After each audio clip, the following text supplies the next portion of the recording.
अपनी स्थान जो है घरों से निकलकर कामों तक लेकर आई वो अपना स्थान, उनको वापस उन्हीं तरह के कार्यों में, नर्सिंग जैसे कार्यों में, टीचिंग जैसे कार्यों में वापस धकेलने की ये एक नाकामयाब कोशिश है। इसलिए मुझे आपत्ति है, इसलिए मुझे औरत होने पर स्पेसिफिकली 80-20 के अगेंस्ट में खड़ी हूं। इसके साथ ही 80-20 और क्या करती है, उन तमाम नौजवानों के रोजगार का हक जो है वो खोस कर ले जाती है, जिन्होंने 4 साल बीएससी के अंदर दिन रात मेहनत कर कर अपनी जो डिग्री ली है और आज वो रोजगार के लिए भटकते हुए हैं।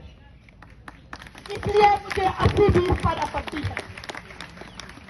इसके साथ ही 80-20 पर इसलिए भी आपत्ति होनी चाहिए, जब हम यहाँ दिल्ली के मंच पर खड़े होकर ये बात करते हैं कि हमारा देश विश्व शक्ति बनने जा रहा है, तो ऐसी पॉलिसी इस देश के अंदर शोभा नहीं देती।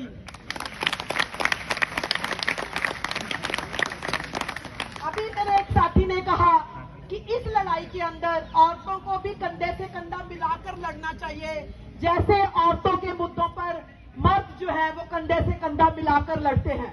मैं बिल्कुल अग्री करती हूँ, बिल्कुल सहमत हूँ कि ये लड़ाई किसी जेंडर की लड़ाई नहीं है, ये लड़ाई इक्वालिटी की लड़ाई है। और जब बात इक्वालिटी की होती है तो उसमें बच्चे बच्चे को पूछ जाना चाहिए। आप सभी लोग जहां से भी इस प्रदर्शन के अंदर आए हैं, आपको ये हो सकता है कि हम कम नंबर्स के में हैं, पर बात यह है चीखता पहले वही है जिसको चोट लगती है, मल्लम वाले तो बाद में आते हैं। तो आप लोग आए हो तो आपको ये अपना आत्मविश्वास डगमगाने की जरूरत नहीं है कि भाई यहाँ लोग कम है।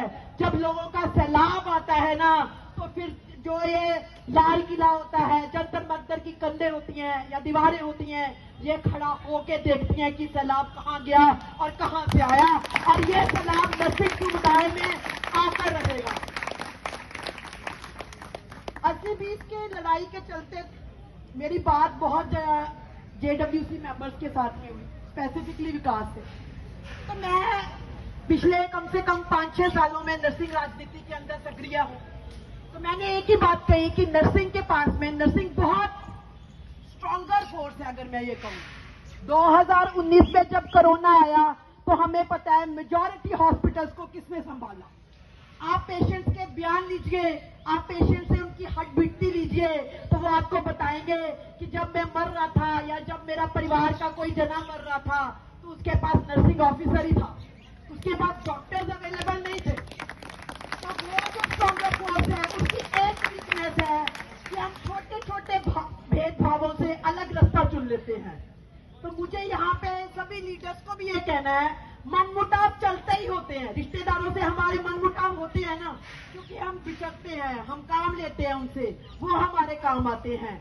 मनमुटाव का मतलब रास्ता बदलना नहीं होता।